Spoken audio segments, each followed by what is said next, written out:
Halo guys, welcome back to Korea Remit bersama orang Korea yang medok. Oke, polo-polo, di video kali ini aku mau menjelaskan kenapa Pyoerem ini sampai berakhir dengan meninggal pada tanggal 10 Oktober 2023 dan juga tak jelaskan siapa ini Pyoerem buat yang masih bingung dan yang belum tahu. Pyoerem sebenarnya dia ini merupakan satu orang yang cukup terkenal, bukan terkenal ya, kayak mendapatkan banyak perhatian di tahun 2023 karena dia itu bilang sendiri di dunia internet bahwa dirinya ini merupakan korban pembulian selama 12 tahun di kampung halamannya. Nah, makanya dia ini juga dijuluki sebagai cerita nyata dari drama The Glory. Dan buat polo-polo yang bener-bener pengen tahu pembuliannya separah apa, please tonton video part satunya ataupun video yang pertama yang pernah tak buat itu dulu. Tapi buat yang nggak mau nonton itu nggak apa-apa karena bakal tak sampaikan juga di video kali ini, tapi agak lebih ringkas. Jadi buat yang mau tahu bener-bener lengkapnya, please tonton video yang dulu. Buat yang yang penting aku mau tahu ini jalan ceritanya, tonton video ini aja, udah cukup. Pyoerem ini merupakan perempuan kelahiran tanggal 31 Juli tahun 1996.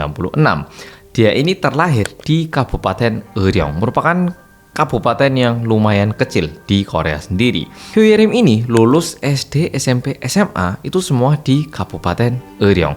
Dan awalnya ya nggak ada berita tentang Pyoerem ini. Hingga suatu hari tiba-tiba Pyoerem ini mengupload satu video di YouTube dan di video itu dia bilang bahwa dirinya itu merupakan korban pembulian selama 12 tahun selama belajar di Kabupaten Euryong itu. Karena ini mendapatkan banyak perhatian di dunia internet, YouTube-nya itu kayak view-nya mulai naik. Akhirnya program TV di Korea pun ikutan meliput kejadian ataupun cerita yang disampaikan oleh Pyoerem ini. Jadi nggak sebatas Pyoerem yang diinterview terus ditanyain lalu mendengarkan jawabannya, nggak sebatas itu, tapi juga di cross-check dengan orang-orang yang dimaksud oleh Pyoerem yang katanya membuli dirinya waktu dia masih SD, SMP, SMA dulu itu. Dan ternyata waktu diliput sama TV, ternyata betul dia itu benar-benar dibully sama temen-temennya, tapi lebih tepatnya di masa SMA itu yang paling teringat gitu ya. Dan di masa SMA ini lumayan parah juga pembuliannya. Beberapa yang disampaikan oleh Pyoerem sebagai berikut. Yang pertama, mukanya itu dicemplungkan ke dalam kloset. Ini bukan masalah sakit atau nggak sakit ya, tapi ini sangat tidak manusiawi banget ya toh. Kedua, dipukul. Itu bukan hal yang sangat mengagetkan. Itu wis kayak dipukul itu seolah-olah Pyoerem ini adalah kayak mainan. Ketiga, tentu barang-barangnya dicuri. Dan keempat, pembulian yang paling bisa dia terima, yaitu memasukkan paku payung dalam sepatunya. Paku payung tahu yang bentuknya kayak payung gitu loh. Terus kalau ditaruh kan dia jarumnya berdiri gini atau nah itu dimasukkan ke dalam sepatunya Pyoerem. Sehingga waktu Pyoerem ini pakai sepatu, kakinya itu langsung tertusuk paku-paku yang ada di dalam sepatu itu. Dan tahu nggak kenapa Pyoerem bilang kalau paku payung ini adalah pembulian yang paling bisa dia terima? Karena dia merasa ini nggak terlalu malu dan asalkan dia nahan rasa sakit aja, nggak bakal ada yang tahu kalau ini terjadi. Kayak mukanya dimasukkan ke dalam kloset. Kalau kayak gini nih kan pasti memalukan banget ya toh, apalagi di masa-masa SMA. Kembali lagi ke ceritanya. Nah, pokoknya Pyoerem ini menyampaikan ini semua dan juga diliput oleh TV. Setelah ini disiarkan, warga Korea itu jadi pengen tahu, siapa sih itu orangnya? Kok berani banget ngebully orang sampai segitunya? Kita pengen tahu itu siapa gitu. Nah, sedangkan di TV itu mereka nggak bisa gitu loh menunjukkan identitas dari para pembuli-pembuli ini karena ya ada hukumnya ya toh, nggak boleh toh asal nunjukkan ini pembulinya gitu kan, nanti TV-nya juga bisa dituntut. Jadi setelah ini disiarkan, warga Korea itu ikutan marah dan juga ikutan perhatian sama Pyoerem. Tiba-tiba ada satu channel YouTube yang bernama Temen Seangkatan Pyoerem. Nah, channel YouTube ini tiba-tiba mengupload sebuah video yang isinya foto pembuli-pembuli Pyoerem tanpa di blur. Nggak cuman foto masa SMA-nya, tapi juga foto tahun 2023. Dan juga di dalam video itu mereka juga menuliskan pekerjaan mereka saat ini.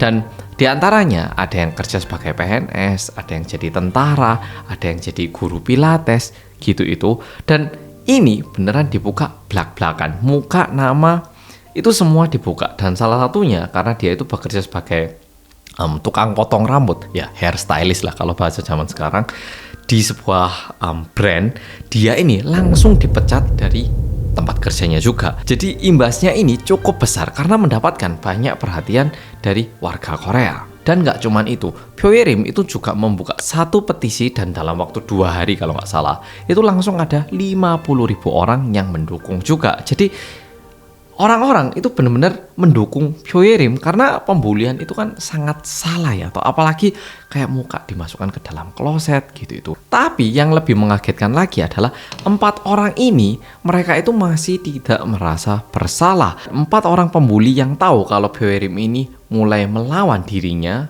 mereka ini masih berani bilang ke Pyoerim kayak gini, Pyoerim, apa kamu kira itu kamu jadi Song Hye Kyo di drama The Glory ta? Yes, namamu gantian Pyo Hye Kyo ae. Kayak masih berani-beraninya menertawakan seseorang yang mereka bully di masa kecilnya.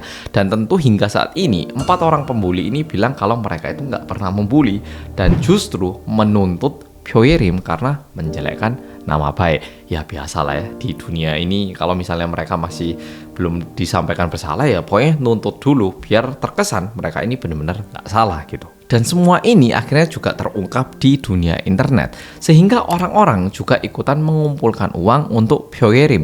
Uangnya ini bukan dikasih dalam arti kayak kasihan kamu ini tak kasih uang, bukan kayak gitu. Tapi karena orang-orang tahu Pyoerim ini bisa-bisa dituntut sama 4 orang ini. Ya wes, untuk biaya pengacara ini loh, pakein, kita kasih uang, oke? Pakein, kamu jangan takut, kamu nggak usah goyah, kita ada di belakang kamu gitu. Nah, warga Korea itu mendukung. Dan bisa-bisanya di situasi seperti ini ada juga yang mulai membuat satu opini di internet. Jangan-jangan Pyoerim ini dari dulu itu emang dia sengaja bikin argumen-argumen kayak gini biar dapat uang. Tujuannya itu uang, bukan untuk mengungkapkan pembulian itu semua bohong itu. Dia maunya uang itu. Nah, seketika itu Pyoerim langsung menunjukkan rekeningnya dan dia itu membuktikan bahwa ini loh uangnya nggak tak pakai, bener-bener tak taruh di dalam rekening dengan tujuan kalau misalnya aku ini dituntut, ini mau tak pakai untuk biaya pengacara. Dan dengan satu klarifikasi itu, opini-opini kayak gini langsung hilang lagi. Jadi Pyoerim ini bisa dibilang benar-benar didukung oleh 99% warga Korea. Tidak cuma warga-warga, tapi ada juga YouTuber-YouTuber yang positif yang mendukung Pyoerim agar dia ini bisa membawa kasus ini ke sidang dan memberi hukuman kepada 4 pembuli itu. Nah, tapi semua ini terjadi sekitar bulan Maret sampai April tahun 2023. Sedangkan waktu kita nonton video ini udah bulan Oktober ya toh. Dan jujur kadang kalau ada keramaian, kita itu kayak perhatian sama kejadian itu untuk 2-3 mingguan. Setelah itu kalau ada keributan baru, kita ya pindah perhatian ya toh. Dan ternyata di masa bulan Juni Juli ini ada satu kejadian lain yang membuat Pyoerim ini lebih susah lagi. Nah, kejadiannya ini terjadi lebih tepatnya pada tanggal 5 Juli tahun 2023. Pada tanggal 5 Juli dia ini bertemu dengan seorang laki-laki. Ini aku nggak bisa bilang namanya.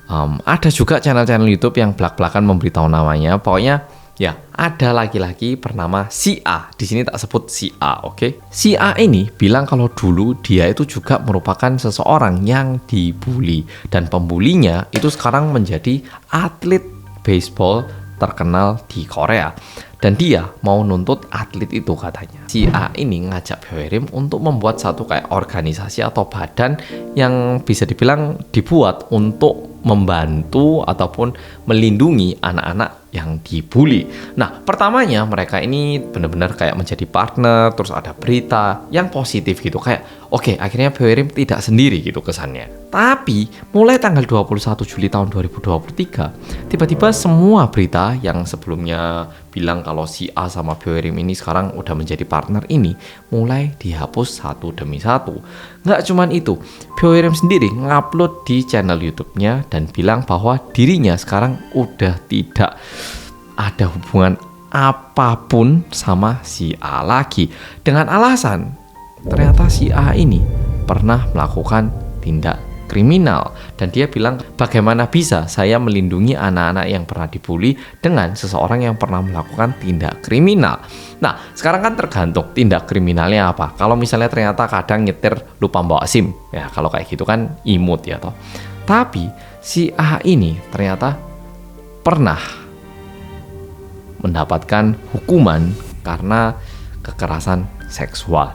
Dan kekerasan seksual yang dilakukan si A ini sedikit lebih aneh lagi. Karena kekerasan seksual yang dilakukan si A ini bukan lagi ke cewek, tapi ke cowok. Dan cowoknya ini adalah polisi. Jadi seorang laki-laki yang berprofesi polisi, ini bagian kelaminnya itu, aku sampai gak bisa ngomong, dipegang secara paksa sama si A ini.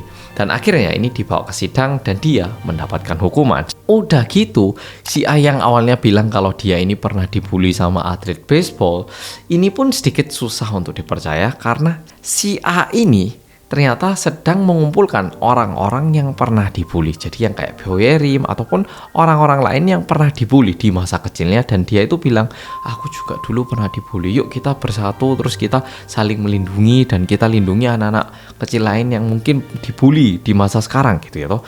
Nah, setelah dikumpulkan, ternyata si A ini juga memiliki sedikit keinginan yang licik gitu. Ternyata si A ini diam-diam menghubungi para korban-korban pembulian yang dia kumpulkan untuk menuliskan surat pernyataan buat dirinya. Hah? Surat pernyataan apa? Ini menjadi pertanyaannya toh. Ternyata korban-korban ini diminta untuk menuliskan surat pernyataan yang bilang bahwa si A itu bukan cowok yang seperti itu. Dia nggak mungkin melakukan kesalahan ini mau dia bawa saat dia dituntut sama atlet baseball yang dia maksud. Jadi terkesan kayak si A ini mengumpulkan orang-orang untuk kepentingan pribadinya yang kurang jelas gitu loh. Oke, paham? Nah, sekarang Pyoerim sama si A ini kan udah nggak satu sekutu lagi. Mereka udah berpisah ya toh. Tapi mulai saat itu ternyata si A ini terus-menerus menstalking dan juga mengancam Pyoerim. Kayak, loh, kamu nggak mau jadi temanku tak? Oh, kamu ini cewek bermuka dua. Kamu kemarin minta uang gini-gini. Nah, dia ini mulai dikejar-kejar dan bahkan si A ini menuntut Pyoerim. Sehingga diperkirakan stres yang diterima oleh Pyoerim ini sangat-sangat tinggi. Bayangkan cewek dikejar-kejar sama cowok yang memiliki catatan kriminal, udah gitu diancam, udah gitu si A ini menuntut secara hukum juga. Jadi kayak bener-bener bikin stres gitu loh. Dan belum selesai, si A ini ternyata profesinya adalah kayak membuat video gitu. Dia itu membuat satu channel YouTube sendiri namanya Munpyo-nam. Nah, di situ dia itu membuat satu seri dokumenter singkat yang konsepnya itu seolah-olah ini adalah pihak ketiga yang membuat dokumenter dari sudut pandang yang netral tentang masalah antara Pyoerim dan si A. Jadi si A ini bikin channel YouTube dan di sini dia bikin satu seri dokumenter yang berpura-pura ini dibuat oleh pihak ketiga. Dan videonya ini mulai dibuat dari tanggal 19 September tahun 2023 dan hingga saat ini videonya itu mencapai 15 video dari part 1, 2, 3, 4, 5, 6 sampai 15 dan video yang paling terakhir saat aku rekaman ini terupload pada tanggal 7 Oktober tahun 2023. Dan di dalam videonya itu bilangnya kayak gini, kayak si A yang bertemu dengan Pyoerim pada waktu itu. Ternyata Pyoerim membohongi si A dan kami melihat bahwa si A menjadi korban. Kayak menggiring opini dengan caranya sendiri menggunakan kemampuan editing dan juga ya gitu itulah. Pokoknya dibuat kayak yo-yo dengan kemampuan dia yang bisa membuat video dokumenter. Nah, video terakhir yang diupload itu kan tanggal 7 ya toh. Dan tidak lama setelah itu Pyoerim yang mungkin sudah tidak kuat lagi harus bertahan dengan semua stres ini, memutuskan untuk mengakhiri hidupnya sendiri pada tanggal 10 Oktober 2023. Dan tentu yang menjadi masalah saat ini adalah si A kan udah nuntut Pyoerim dan juga saat ini yang mengakibatkan kematiannya Pyoerim ini kan si A. Tapi ini kalau dibawa sidang, yang satu itu udah meninggal. Jadi susah banget untuk si A itu disalahkan karena bukti ataupun pendapat yang bisa disampaikan dari Pyoerim ini sangat terbatas. Tapi untungnya cukup banyak YouTuber-YouTuber di Korea yang sekarang ini mereka berkumpul untuk menyerang si A. Karena si A itu bisa dibilang kayak jahat banget gitu loh. Karena si A ini kalau dipikir-pikir jahat banget. Dia itu mendekati seseorang yang udah dilukai oleh banyak orang di masa mudanya, mau dia gunakan. Tapi karena Pyoerim itu nggak kemakan sama kata-katanya si A ini malah menyerang Pyoerim. Ya, jadi kayak gitu. Jujur sayang banget karena Pyoerim harus meninggal seperti ini. Padahal waktu pertama dia mengupload video kalau dia itu merupakan korban pembulian dan juga orang-orang begitu mendukung, bisa dibilang ini merupakan satu sinyal positif yang membawa Korea ke arah bebas dari pembulian. Tetapi karena orang-orang seperti si A, Pyoerim harus meninggalkan dunia ini tanpa kesempatan melihat apa yang dimaksud dengan keadilan di sidang. Oke, Polo, video kali ini sampai di sini. Terima kasih sudah nonton dan sampai jumpa di video berikutnya. Dan please, buat siapapun yang nonton video ini, kalau kamu bully seseorang ya, sungguhan, kualat kamu. Oke, please jangan deh, please jangan.